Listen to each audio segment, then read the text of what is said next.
Chris Paul gets in, another wide open three. Suns. Pierre Cardin. Suns. Defers to Booker for the long range. Phoenix. Phoenix Suns, and you know we up next. Yeah, we working for that championship ring. We the valley, it ain't nothing but a thing. Phoenix. Phoenix Suns, and you know we up next. Yeah, we working for that championship ring. We the valley, it ain't nothing but a thing.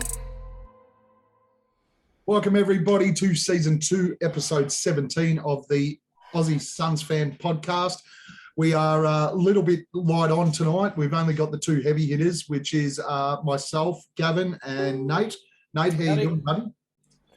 Great, mate. We had a good week. It was great to finally meet you, and we've been doing this for a while. Absolutely, it was, and we will touch on that shortly. As part of the week wrap, we'll do a little quick wrap of our Brizzy catch up, which was sensational and sort of ruined the game on Sunday for me because I was really bored and wanted to go to the pub and drink with everyone. So the games this week started off with Chicago, a 127-124 win. The scoreboard looks like it was a close game. It wasn't. Book had 38, Crowder 10 rebounds, CP3 11 assists. Then we took on Philly, so back-to-back games against two of the top teams in the East. Knocked them over 114-109, Book 35 points, Crowder 14 rebounds, CP3 12 assists. Then the other top side in the East, obviously Miami's the only one out of those top four that we didn't play. 131-107 smashing of the Bucks, 8 and 27 points. Crowder and Cam Johnson 8 rebounds each, and CP3 19 assists. And then, of course, we took on Orlando in what was a pretty cruisy game overall, let's be honest, 132-105 win. Book 26 points, 8 and 10 rebounds, CP3 15 assists. How did you see the week, Nate? Well, actually, when you write it down on paper, I had a look at the Bulls 76ers back-to-back games. They were both away games. If you remember back to the last pod where we spoke about those games going into it, we were talking about how long we'd have a run for if we could beat that 19-game run again. And it was these games where we thought, that's where we're going to stumble. Get the Bulls, 76ers, Bucks, and we swept right through them. So but on paper too, it's a 3-point win versus the Bulls, 5-point win versus the 76ers on a back-to-back away. Then we come home and do the Bucks and the Magic, win by 24 and 27 points each.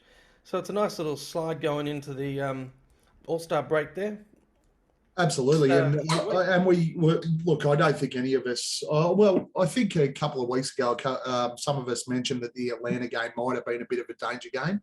I'm pretty sure it was me that mentioned it was a danger game. So fuck you, Boyd. I'm pretty sure it was with you. Yeah, and look, we had won that, and we won these four as well. We'd be right in the hunt for that 19, which is exactly what we did speak about, but. The Bulls game, pretty cruisy, really, for most of the game. It was only, I think we were 12 up with a minute and a half to go.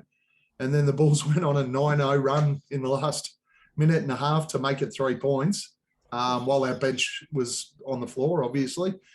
Wasn't the greatest last minute and a half, particularly because there was a minute and a half to go. And when they took the starters out, I actually turned the game off. I was in the office at work. I went and took a call, turned the game off, went and took a call, came back, looked at the box score just to have a look at what the final score was and went, Jesus Christ, what happened there? The Philly game, even there, 5-point win, it never felt like we were going to lose it. They were in control. Yeah. The Milwaukee game, even though, let's be honest, there was quite a number of distractions going on during the Milwaukee game. But the bits I did see were we were watching. Bits I did see were fantastic. Obviously, the second half. I do feel I could watch that game again. Oh yeah, I actually considered going back and watching it before the Orlando game just to see what happened. But I think I might rewatch it during the All-Star break where we've got like 6 days without any basketball. Yeah. Well, I went back and watched the live video feeds, and we were certainly cheering on JaVale Abdul-McGee. And the big fella DA, who absolutely dominated in that game of basketball. And really, I think the most impressive thing, and we spoke about it on the day, was that JaVale McGee showed how important he's going to be to this side going forward when he came onto the floor in those moments. Early too. I think we were somewhat sober, at the point we actually had that discussion about the value of JaVale McGee and DA switching that role, and then even seeing Jay Crowder playing the D on Giannis. So freeing up I all think those fouls that he took to beat us. And that was the big thing. I think one of the main things we spoke about was the fact that we've now got 3 centers that really we can rotate on and just bash the crap out of him. He did that. He missed all of his foul shots. We all remember back to Game 6 last year where he hit 18 of 19, and it'll never ever happen again. So, and then Orlando, even there, honestly, at halftime, I went out and mowed the lawns. It wasn't that inspiring. Yeah, I gotta say, when I was looking through the MVP Defensive Player Encouragement Award this week, I put a line under the Bucks game, and then the Orlando game. I looked at it, but I was like, I'm not going to include that in my thought process. Even there with Book had 26 in that game, and I don't reckon he played well. I think his first half was rubbish, and then came out in the third quarter and just set it alight, which took him up to the game high for points. But yeah, it was a great week. Let's touch on it now. The Brizzy boys catch up was an absolutely fantastic outing, and I put something on the page. If you've got the opportunity to get into town, catch up with a group of other Suns fans, don't hesitate to do it. Put something out there and organise a catch up, because honestly, I got there 15 minutes before the game. I got caught up at work a little bit. Everyone was already well and truly on the way to being lubricated, which was fantastic. The game itself was brilliant to watch, but we had Mitch Lamb was there, Josh, Boyd, obviously, who said he was going to drink me under the table and disappeared halfway through the night. Vossi, he's not here to defend himself. Yeah, Vossi. That's why I'm going to throw it out there. Vossi was there, and of course us two, and we just had a ball from start to finish. We had a heap of fun. You'll probably see from the videos. We just had a cracking time. We did try our best to do a post-game review with the Facebook Live, and then we did one and then realised, oh shit, it was on my personal feed and not on the Facebook group. And then worst thing was that one we did for what, 5 or 6 minutes. That was quality 5 or 6 minutes. It was too, and all the people commenting, I was like, they're not in our group. And then we tried to recap it on the second one on the page, and it wasn't sideways, literally. And let's be honest, it did go sideways.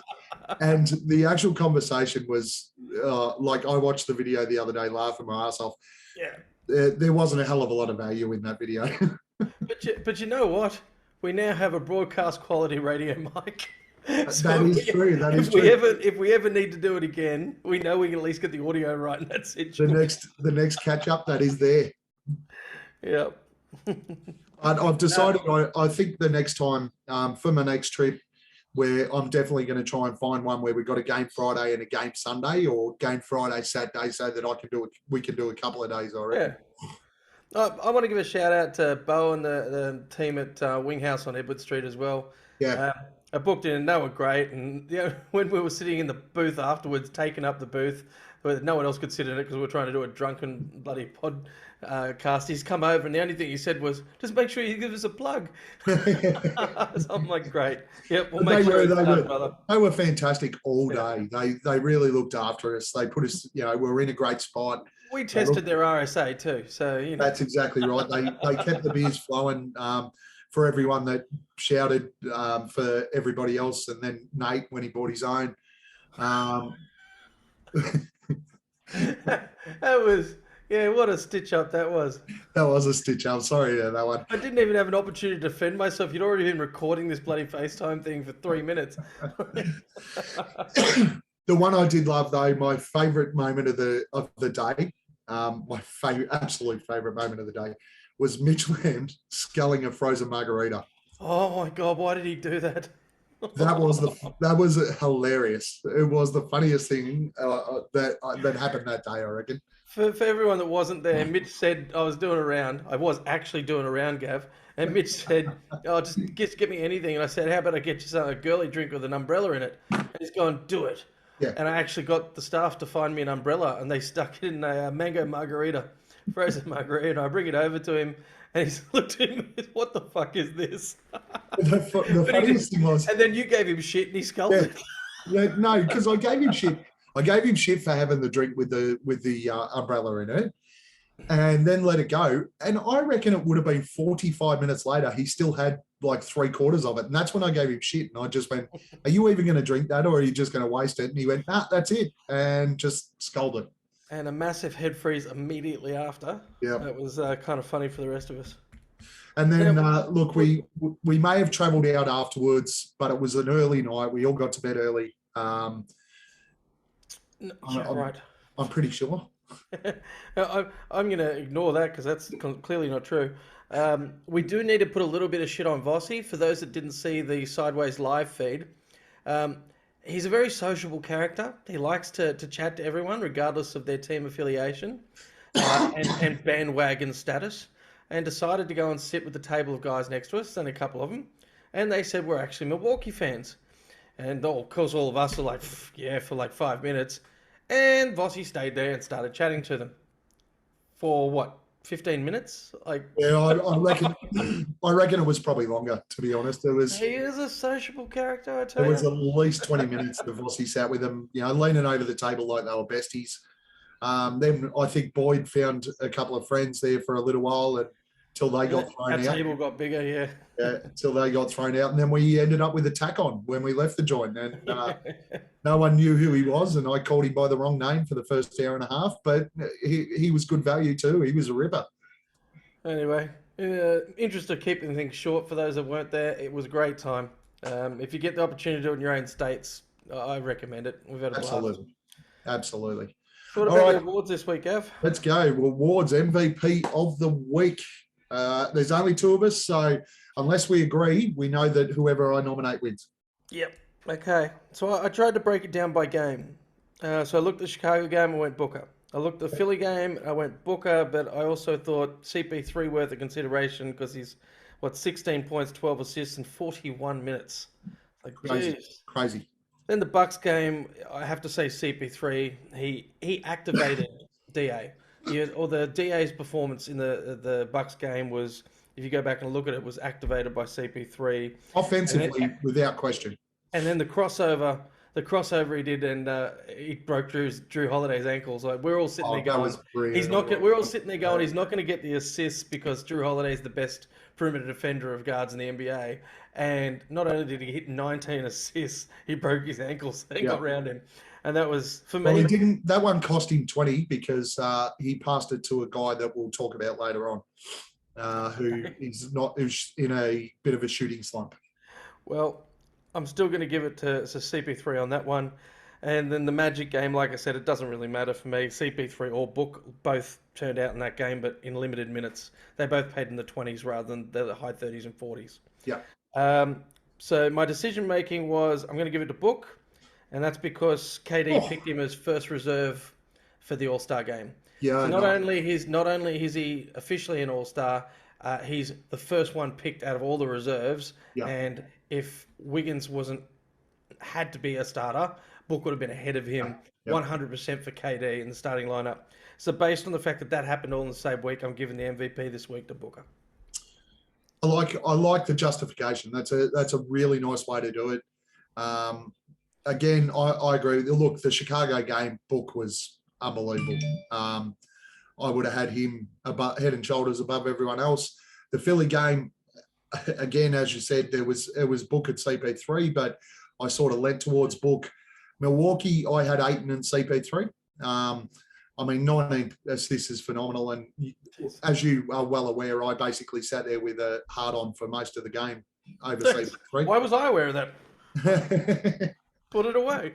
And then, of course, the Orlando game was boring as batshit, but a great win for the side anyway. But, yeah, I sort of just had CP3. And, look, Okay, I'll throw out Torrey Craig was our best player against Orlando. Fuck it. No, I don't disagree at all. We've two of us have nominated here. Everyone will see that we have a special guest on. Jono from the chat has joined us. How you going, buddy? Oh, beautiful, from beautiful Western Australia. Love it, mate. Love it. And we've already tagged him as Mini Boyd because I think he's already come in and dropped the C-bomb a couple of times. So straight on the C-bomb and straight on a vape. Yeah, but he's got to keep us and make sure that we still tick off the not safe for children box in the YouTube channel. But welcome along, Jono. I appreciate it. Late notice. Obviously, we had a couple of pullouts today. I think Boyd's still recovering from our Brizzy trip, and Hamo was busy tonight. So I appreciate you making the time to jump on, bud. All good. Now, your MVP of the week. You mentioned you sort of kept up with the games and saw a few of them. So who do you think was our MVP? I didn't even nominate one for the week, did I? Well, by attrition, I'm guessing it was CP3 because you said it was CP3. Yeah, okay. Yeah, it was. I didn't even hear yours, and now you've stolen mine. Well, that's mine anyway. There's no steal. There's no steals here, mate, because it's all about the majority. Yeah, it's just got to be CP3, but it's just got to be. Yeah, it was hard to argue, and that gives us 2-1. So suck shit, Nate. You outvoted. Yeah. He had Book, which Book did easily as well. Yeah. All right. Let's move on. Defensive player of the week. We'll go with you first, Nate, and give Jono a lead in. Well, mate, last time I was here at this one, I couldn't come up with one, and you gave me an absolute fucking earful. That's because you're sitting on the fence like a bitch. Well, I put some thought into it this week, and I thought, well, I'm not going to look at the box score. I don't have any. I went back and looked at recaps of the game and things, and nothing really stood out enough to say that was the best defensive player of the week. So I took a different approach and thought, let's look at most minutes and best plus minus. So the concept being what contributed to the most winning basketball without being an obvious point scorer like CP3 and Booker. But at the same time comparing to it. So I went, and of course, we always talk about Bridges and CP3 being our best of consistently defensive players of the week. So I went and did the amount of minutes and the plus minus for each game. So let's take out the Orlando game because the minutes dropped and the plus minus was a bit skewed. 35 minutes, 15 plus on the 15 on the plus minus, 41 minutes, 9 on the plus minus, 39 minutes, 20 on the plus minus for Bridges. So for the 3 games, that gives him 115 minutes and a plus 44 in plus minus. Now you look at that next to CP3. CP3 went 33 minus 5, 41 and 3, 36 and 20. So had a good game overall at the end there. So that was 110 over 18 versus 115 plus 44. Yeah. So Bridges had it all over him on the plus minus and with more minutes. And if you even want to put it next to Booker, Booker's was 37 and 7, 37, 13, 34 and 11. Still came out at 108 with plus minutes with a plus minus of 31, which is still less than what Bridges put out. So if I'm going to take that metric to make a decision for the week, Bridges gets my defensive player of the week. I like it. Because he contributed the most to winning basketball. I like it. I like the way you put that together, Nate. That's really well done. But can you give me one more comparison there? Oh, here we go. Or have you got the numbers? Probably not, but go on. Ayton. I know who you're talking about. What was the comparison with Deandre Ayton? Yeah, no, I didn't do it. But tell you what, let's come back to it. I can do it in the pause. I'll come back to it. All right, Jono, what's your thoughts on the week? Who was our defensive player of the week? Well, I had one look at the game where, somebody has been shooting pretty poorly this week, but has been rebounding spectacularly, and that's Jay Crowder. And there was that game, he had 0 points, 14 rebounds, was it? Yep. I think that was against the Bulls, or? It was against Philly. Philly? Yeah, Philly game. And that's just defending for you. So from what I've seen this week, I'm going to go with Crowder. I like it. I don't mind using that either. My defensive player of the week, and I'm going to take out the based on the 4 games that we did play, and I know that the numbers were skew-if, and I think you all know where I'm going, but I'm going to take out the Philly game because the bloke he played on, I don't care who in the NBA is playing on him at the moment, you're not going to shut him down. But he made him change shots in that game, which I thought was really impressive, stuff that Joel Embiid is not forced to change in a lot of the games he plays. But in particular, that game against Milwaukee, the amount of shots that Deandre Ayton forced change at the rim and the amount of times he forced Giannis to take jump shots instead of penetrating to the basket, which effectively ended up giving us the type of lead that we had. I think the only game he really got exploited at the rim was against Orlando, surprisingly. And that was with Jalen Suggs, who did some good stuff early, but I thought our guards allowed him to penetrate far too easy and left Ayton sort of high and dry on the island. So for me this week, it's DA. I thought he was instrumental in the 3 wins against Chicago, Philly and Milwaukee, particularly at the rim. And yeah. So we've got 3 different choices there, Gav, but I'm going to come back to you with your question. Yeah. Based on the first 3 games, minutes played and plus minus, DA's minutes were 79 minutes over 3 games and a plus minus of plus 28 versus Bridges at 115 minutes plus minus plus 44. Yeah. So as far as contribution to winning basketball from minutes and plus minus, he was nowhere close to the other 3. Yeah. All righty. Well, look, I'm usually just whoever I pick gets it, but because of the work that Nate put in this week, I'm actually going to change that and give it to Mikal Bridges this week. So he's the defensive player of the week for this week. Well, now, Jono, I don't know, have you seen the pods in the last few weeks? I missed the last one, but the ones before that, yeah.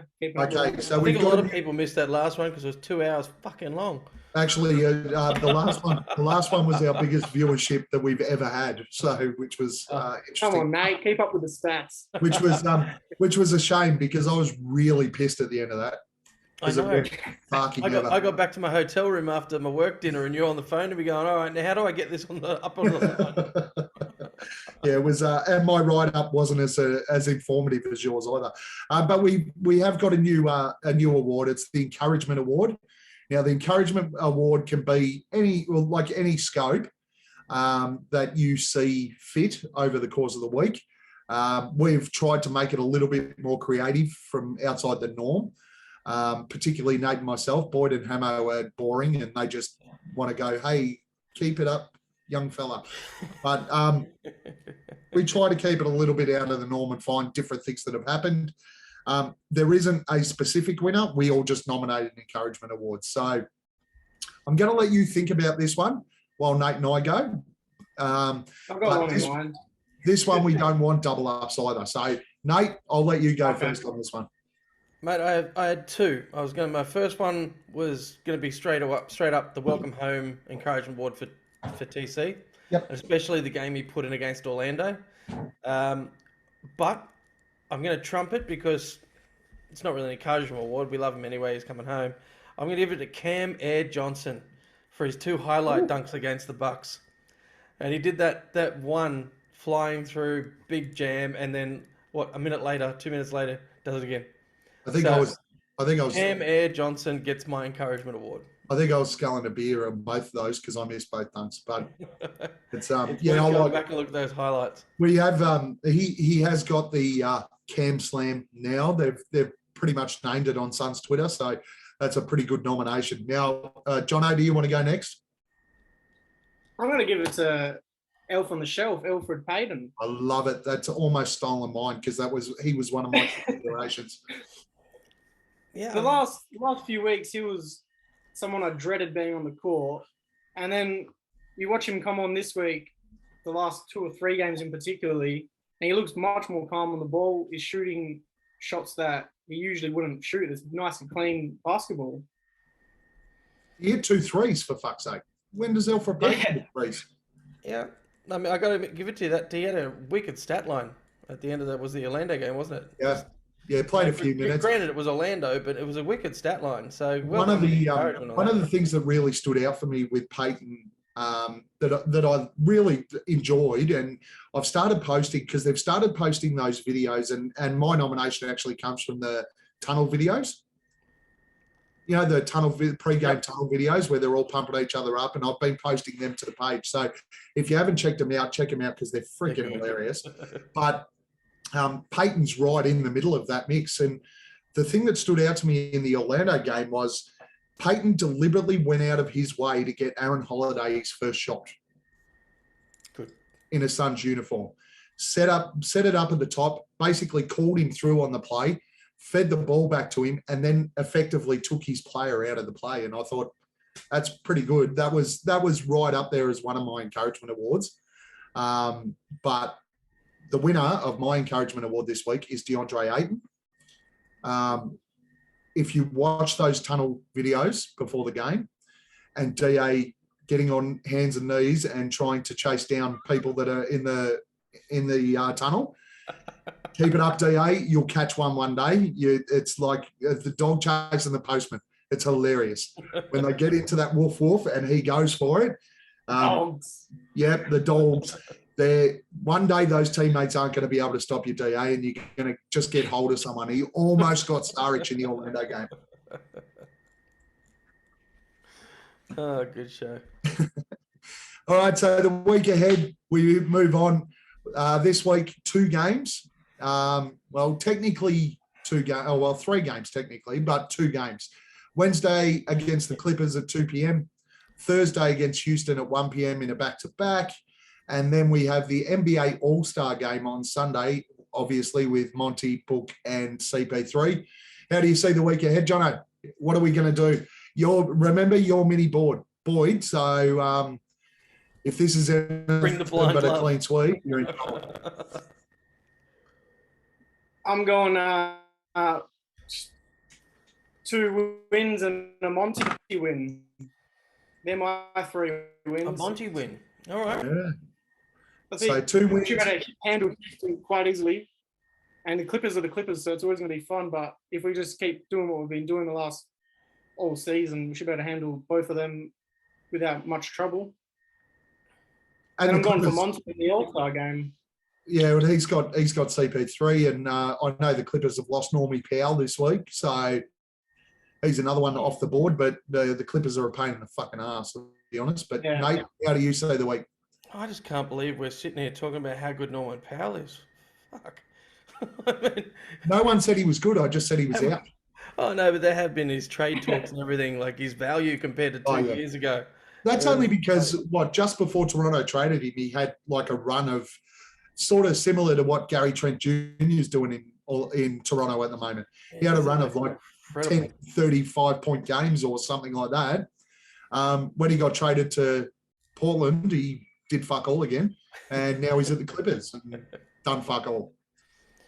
Yeah, well, I'm going to stay with the bandwagon wins. I don't see us losing the next 2.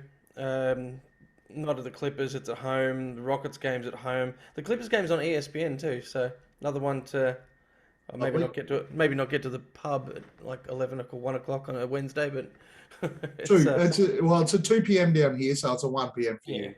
The Rockets game, I don't know if it's going to be as easy as everyone thinks. I still think we'll win it convincingly, but One of those. I just hope the book doesn't check out coming into All-Star weekend, and let them get a little bit too far away or a little too close for too long. Yeah, I think the Houston game's one of those trap games that we often talk about, particularly if we come out and knock over the Clippers on Wednesday. And the Clippers they are one of those teams that we certainly target. I think the last time put a lot of effort into, yeah. We did put a lot of effort into the Clippers game last time. The first time around, we thought it was going to be a cakewalk and got rolled.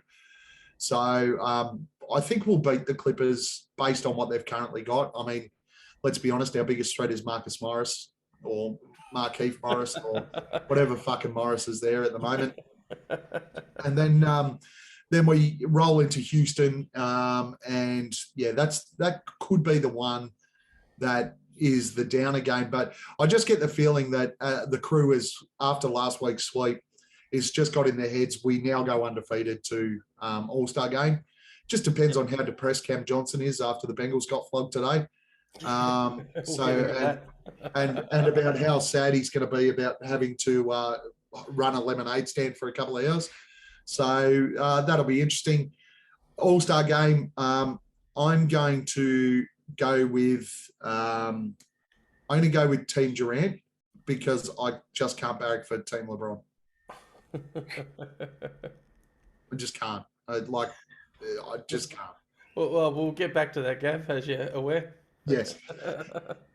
All right, so let's roll in. Now's the fun part. Now, Jono, I'm assuming you're well aware how thumbs up, thumbs down works.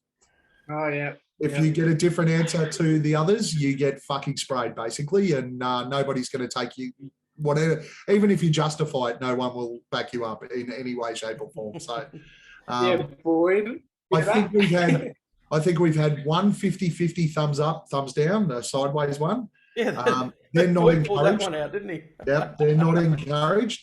And we've had one person flip on his thumbs up, thumbs down, which was me. And that is also not encouraged. Stick to what you decide. Hamo does flip quite regularly, actually. He does. But, he does. Yeah. But he flips and then flips back in the same discussion. So he usually ends up with the same answer. Actually, it was funny listening to you guys last week because your thumbs up, thumbs down went for a fucking hour. And by the time you came back and circled around to call each other dickheads, none of you could remember what you'd voted for. No, that's it. There was some confused looks on people's faces when we got to that point. So now that I'm back and I'm looking after the segment, I'm going to keep it succinct. We're going to do three tonight. 3 rapid fires. We'll just go through, do thumbs up, thumbs down. Then we'll come back and ridicule each other for being dickheads. First one off the bat. The Bucks are a weaker squad this season than their 2021 finals team. Jono. Thumbs up. Oh. Gav. Down. All right, I'm going to go up. I believe they are a weaker side. Number 2, and this is what we were just talking about. LeBron James gets a hate amnesty for All-Star Weekend because of Monty and CP3. Jono. He gets the amnesty. All right. Gav. That was obvious downer.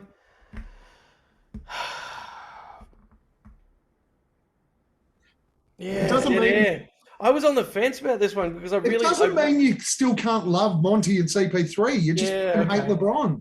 Thumbs down. I can't give him an amnesty. And this one not related to Suns until we get into why. But did your Super Bowl bet pay out, Jono? You've only put your own ones in here. Down and down. I got 2. They're quick ones, but they're actual good ones. Okay, jump in because I didn't put them in the feed. I only saw Hamos. Yeah, okay. Number 1, are you worried or concerned about Jay Crowder's shooting slump? Oh, I thought that was a topic for later on.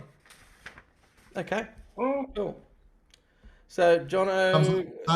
Jono, thumbs up? It's a 75% up. Can I do that? He's concerned. That's our first 3/4 thumb. Yeah, I'll call it a 3/4 thumb. Gav, are you concerned? You're concerned? I am not concerned. And my last one was Aaron Holiday should replace the Alfred Payton minutes. Okay. And which way are you going on that? I want to see Jono first. Oh, you want to see Jono go? There's not enough information to choose. I'll say down for now, but it's up and it's a big one. You're up, Gav. I'll go up. I'll take Holiday over Payton. All right. Let's go back over then. We've got 5 in there now. Looks like, Gav, you're going to be our first dickhead. The Bucks are a weaker squad this season than their 2021 finals team. You're the only one that decided, no, I don't agree with you. I have got justification for it, though. So the Bucks side that we played the other day is a weaker squad. There is no doubt about it. But trade period strengthened them to a point where I think with the addition of Ibaka and someone else, they will be better placed this year with Ibaka and whoever else it is coming in than they were last year. But my further justification is everybody else got much better that are around them. See, I looked at them when they'd lost PJ Tucker, and then, I mean, they didn't have DiVincenzo during the finals last year anyway, but now he's permanently gone. I really didn't. I mean, yes, Ibaka's a good move, but I don't think he moves the needle that much. He's not gonna own our centre positions. For mine, for all he's worth, is going to get wrist surgery after the game against us. Yeah. So the big thing for me was the fact that they really didn't have a centre against us. So when you look at Brook Lopez playing, it at least stretched the floor for him a bit. Well, he's done too.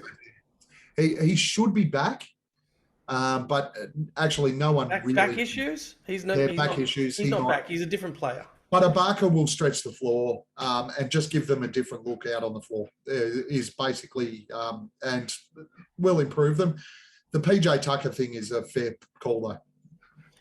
Jono, this is your first chance to call Gav a dickhead if you want to take the opportunity. Let's go, Jono. Otherwise, we can move on. Get stuck in the middle. I won't call him a dickhead. I'll just say they look like a much shallower team other than their big three at the moment.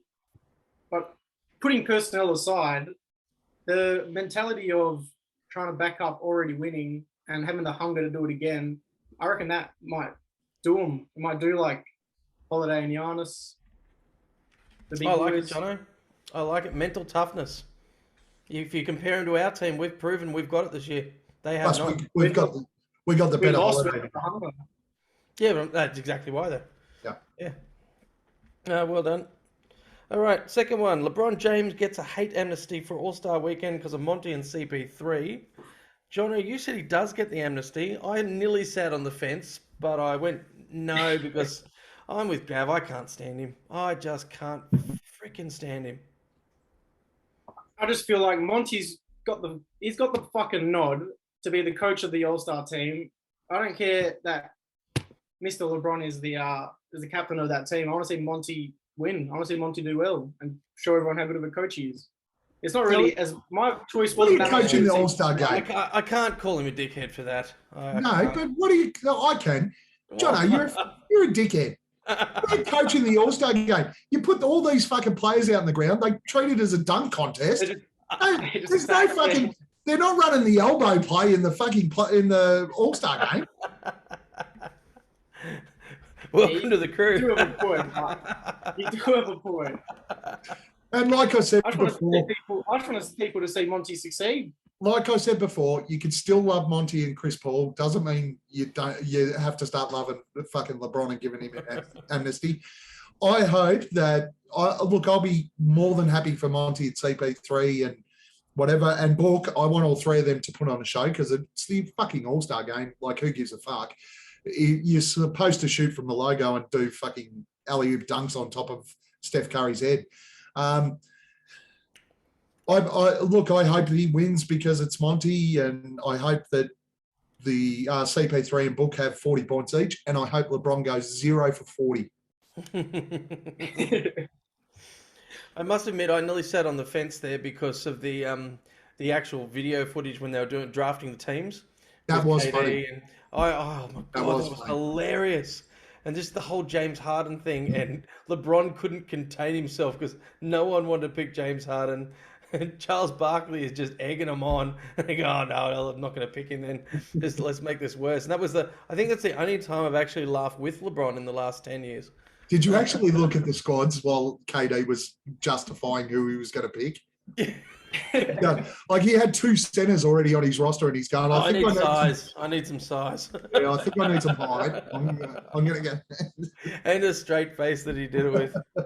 I mean, I do hope that they play so KD convinces whoever's coaching the East, if it's Nash or whoever, to do some point book.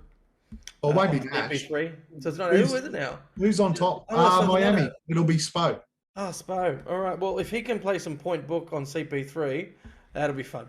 It depends on who's on his squad, I suppose. Is there any Miami players on his squad? No, actually, there isn't. Good. We might see Book versus CP3 isolation. That'd be fucking really good to watch. Yeah, that's what I want to see. That's what I want to see. Elbow jumper for elbow jumper. Can you imagine the aftermath? It'd be hilarious. The tunnel dogs after that. and because we're only sort of looking at that right now and talking about the All-Star game, and I did miss one which we'll go to after this, but we're not going to talk about the All-Star game anymore after this. NBA, fuck you. How you do not put Cameron Johnson in the fucking 3-point contest, you bunch of fucking weasels. He's the best 3-point shooter in the league. Second. Well, if you're mentioning Luke Kennard, he's second on numbers. I don't think Kennard's first. Because it was actually your guest last week. Yeah, David, so there Nash is / whatever his other alias is. Yep. On the solar panel today, Dave King actually referenced him as pointing out the numbers that going into the contest, Luke Kennard got picked over Cam, or like clearly ahead of Cam, yet their numbers were basically identical. Almost identical. Kennard's had more shots, his percentage is lower. But he's had like 4 more 3-point attempts and his numbers slightly lower. I think Cam's at 41.7 and Kennard's at 41.3, something like that. But it's a joke that Cat got in. Yeah, absolutely. And fucking come on. Karl Anthony Towns in the 3-point contest. Fuck off. No, the other ones that I think were stiff were Doug McDermott, who I think is 3rd in the NBA currently for 3-point percentage. And whoever that could be sympathy vote though. I'll tell you who has the best 3-point percentage in the NBA right now is PJ Tucker. Okay, that's got nothing to do with volume then, does it? And he's no, obviously not. But based on that minimum amount of shots, he still qualifies from that point of view. But he's had half the attempts of Cam Johnson and Kennard and McDermott. But if you look at I think the top 5 3-point percentage in the NBA right now, only one of them made it, which was Kennard. Oh, well, you're rambling now, Gav. You told me to reel you in tonight and doing it. We're moving on. It's still early. Did your Super Bowl bet pay out? We all went thumbs down on this. Yeah, I went the Bengals. I went the Bengals as well. We all did. We all went that. All right. So I love an underdog. My biggest one was I went for the hate LA. Well, I missed on the Bengals. But the run that really pissed me off was I had who was the guy who scored 2 touchdowns for the Bengals? I didn't watch it. I know nothing about NFL. I just sided with Cam. I don't know. But anyway, I took him out of my multi and put someone else in, and he ended up scoring 2 fucking touchdowns. But I would have lost on the Bengals anyway. I did pick up on Cup and a couple of others in my multi, but yeah, unfortunately. I just did the whole Cam versus Bridges thing and I thought I'll go with Cam on this one. But the whole lemonade stand you were talking about, Gav, it's going to be interesting to see if that actually happens, you know. Oh, I love the comment. Team near crowds, I don't think they're going to be passing lemonade around, but I love the comment from Monty too, that, you know, I've heard about the bet, and when I find out where it is, I'm just going to take 100 pennies and make them just keep making me lemonade. And if it's not perfect, I'll keep forcing them to make it. Good on you, Mon.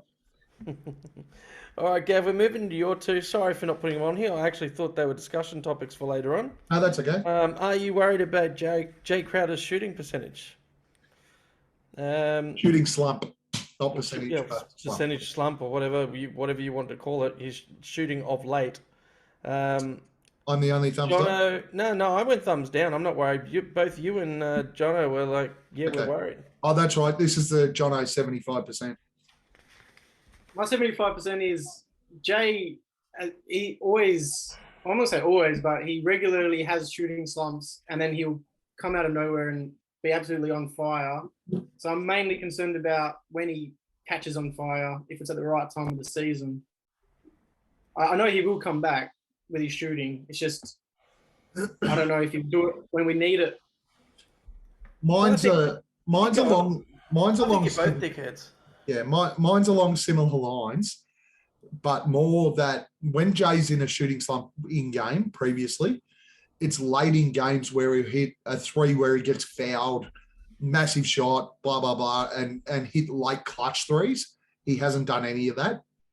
I've got a real concern for what he is going to do moving forward with the shooting.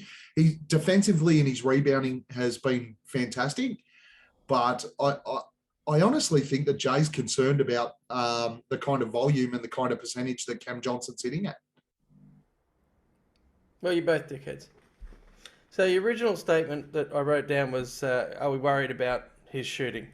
Now, if you look at his last 2 seasons with the Suns, he's averaging 10 and 9 points a game for the season.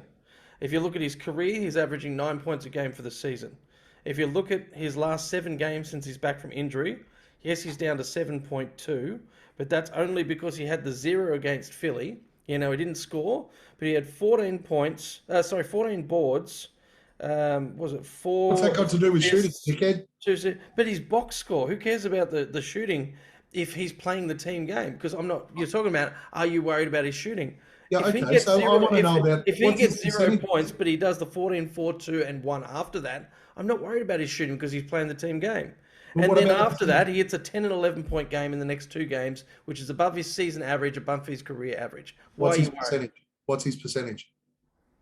I'm not worried about the percentage. I am. That's what I'm worried about. Yeah. If he's missing, the opposition's getting rebounds and getting scoring but opportunities. What's different with the outcomes? What do you mean? What's different in the? Well, winning all the games. Nothing in the last week, but he got carried by fucking Devin Booker and CP3. Our whole team's been being carried by Devin Booker for the last 6 years, 5 years. Like, come on. Honestly, he is. Look, he's at the moment his shooting slump is being covered off by Mikal and Cam. I could just see that he's sliding, and it's unfortunate because I don't want to agree with Boyd that somebody's going to move. One particular player might move ahead of him in the starting lineup, but reality is he's shooting at the moment. The thing I did like, and what game did he have? The Orlando game, I think it was, where he actually stopped pulling up for the threes and started penetrating. That was 11 points in that game. I think. And he started penetrating, shooting those little floaters where he likes to do the floaty thing on his fucking arms after he hits them. But all of a sudden looked a lot more dangerous. And I'd rather see him doing that than sitting out on the 3-point line and missing fucking 10 straight shots. I agree. I'd rather him do that and leave the threes to people that are hot at the moment, like Cam and Mikal, and drive to the rim, or just fucking give the ball to Chris Paul. Well, I think you're all being very hard on him. He's 7 games back from injury, and next week we're just going to have the whole Cam versus Jay argument again, and you and Boyd can jack each other off or something. I did say I think he's going to catch fire again, so that's why I was a 3/4. He's going to catch it. All right, so you've got faith. All right. The last one, Holiday over Payton is essentially the statement. Yep.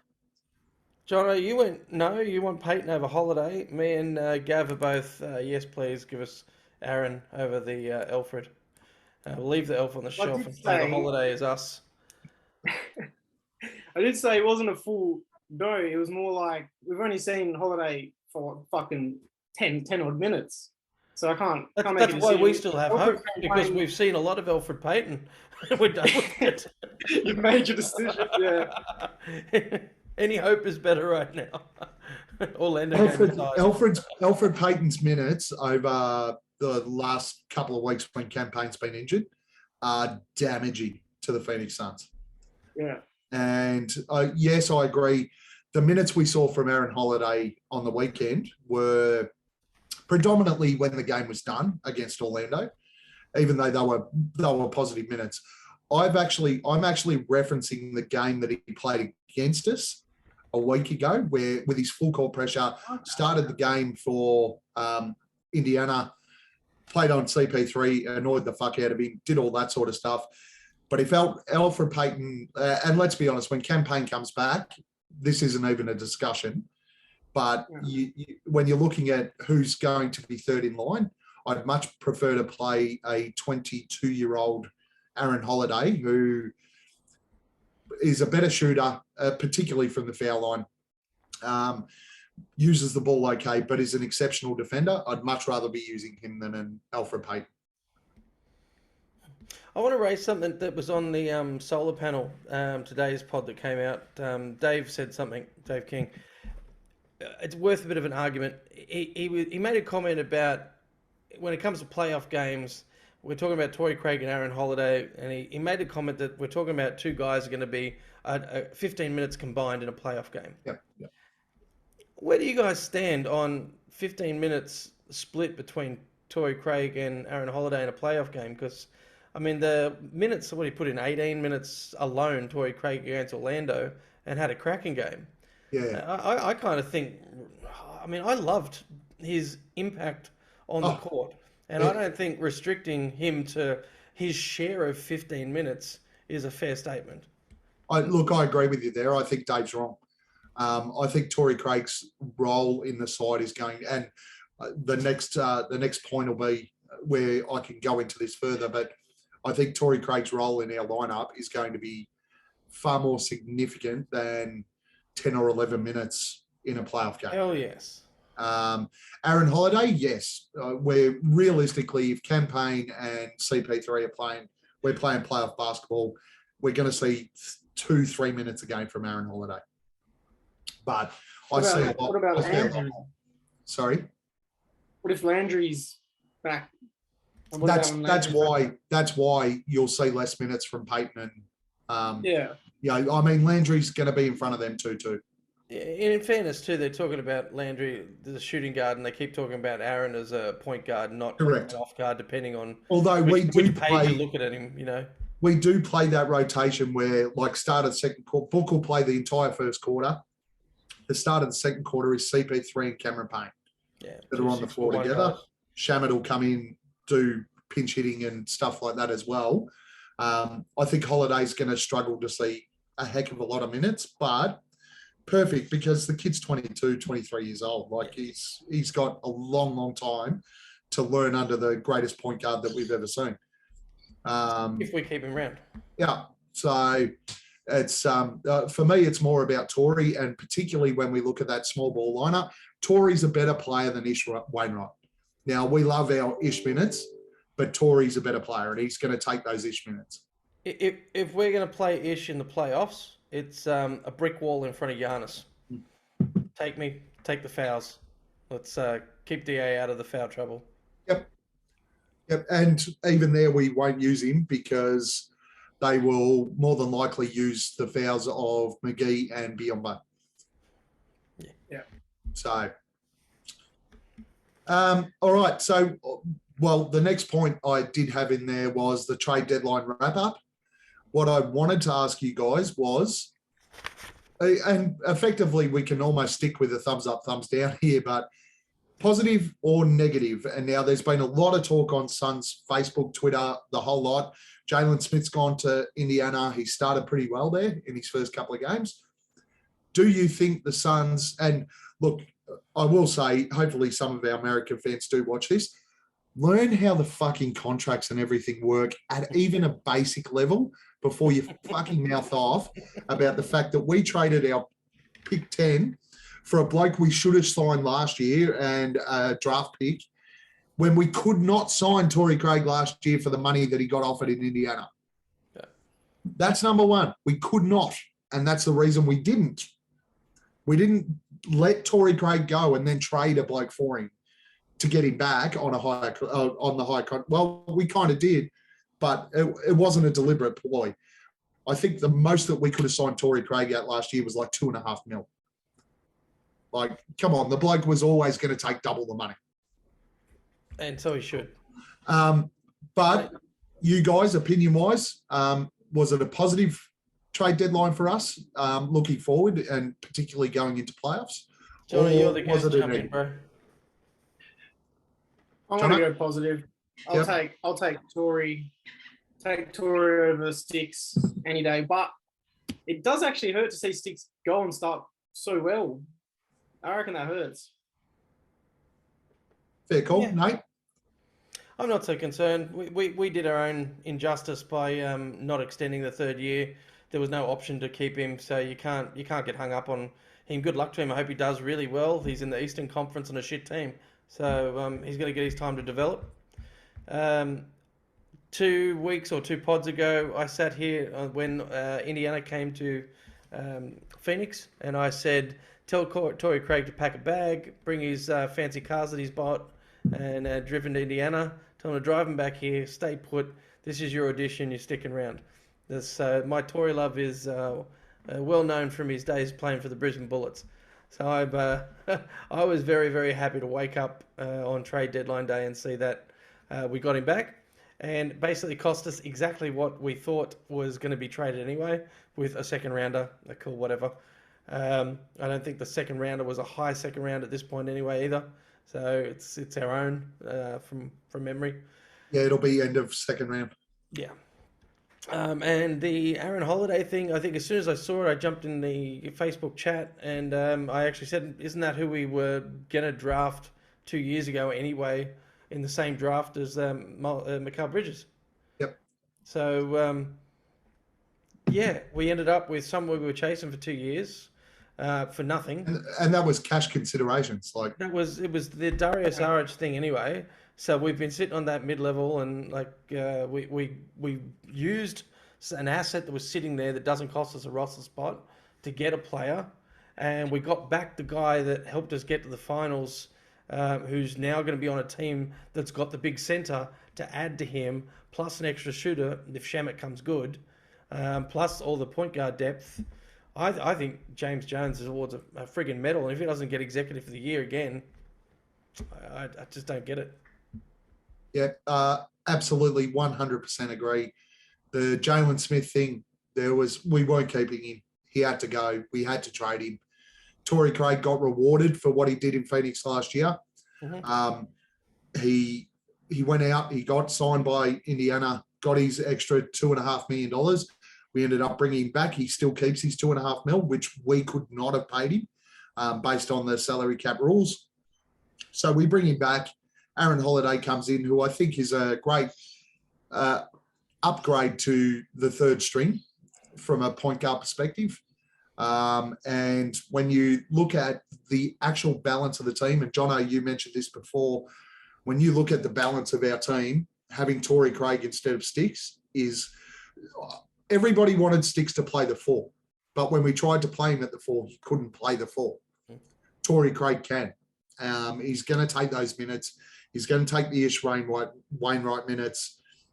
He is a much better option as that third rotation in the 4 than what we already had. So I'm with you, Nate. James Jones, tips me hat. You did it again as far as I'm concerned. And I think our balance is absolutely fantastic now with this team going forward, especially when Cam Payne and Landry Shamet come back as well. And by Landry Shamet coming back, we mean he finds his jump shot as well. Well, he might be out looking for it. Right? I think his ankle's healed. He's actually healed. He's actually full healthy. He's just out in the paddock looking for his 3-point shot. Yeah. I think he might have flown. Don't come back until you can shoot. I think he might have flown to Brooklyn because he might have left it there. So he's gone to try and find it. Maybe Javon Carter's got it now. Thanks, guys. Great show. Appreciate you jumping on, Jono. We tried to keep it a bit shorter this week because obviously last week's was 17 hours. I hope everybody enjoyed it. Last comments, Jono, you got your chance. Here's your platform. What do you got for us? Up the Eagles. Let's go. And Jono's never allowed back on the pod. Nate, what do you got for us? Last comments? Mate, I don't normally look forward to All-Star Weekend. It's just a waste of time. The skills challenge is rubbish. The Rising Stars challenge is the game is usually pretty good. I like the 3-point contest. I like the switching up the format this year with the Ignite editions as well. So I'm actually, and then now that we've got not just our coaching staff, but Booker and CP3 legitimate All-Stars and on opposite sides, I'm actually looking forward to the All-Star Weekend. Nice. Yeah. Yeah, I think look, I've never been a huge fan, but obviously with 2 Suns in it this year, I'll definitely be tuning in and watching next Monday, I think that is. Yeah, it'll be Monday. And the 3-point contest is on Saturday. So I'm just going to watch that and yell at the TV and hope that none of them hit threes. To be honest, I want Cat to airball pretty much 4 out of 5 of everything he shoots, just so that I can get on Twitter and spray the fuck out of him. But thanks again. Thank you, guys. Thank you, everyone, for tuning in. I hope you enjoyed the show. We will see you next Monday with a wrap-up of the 2 games in the All-Star game, and then into the second half of the year, and obviously where we start really planning out our trip. So the guys who are interested in traveling across to Arizona for NBA Finals this year, we had a good conversation about it last week on the Brizzy trip. It's time to start putting your interest in so that we know who's interested, who wants to go, and we can start looking at accommodation and flights and all that sort of fun stuff. So thank you, guys, and we will see you next week. Thank you. Hey, this is Dave King from Brightside and the Solar Panel. I want to give a special shout out to your Aussie Facebook group for Suns fans. Good job. Keep up all the hard work, and we'll see you on the Solar Panel when you guys watch again.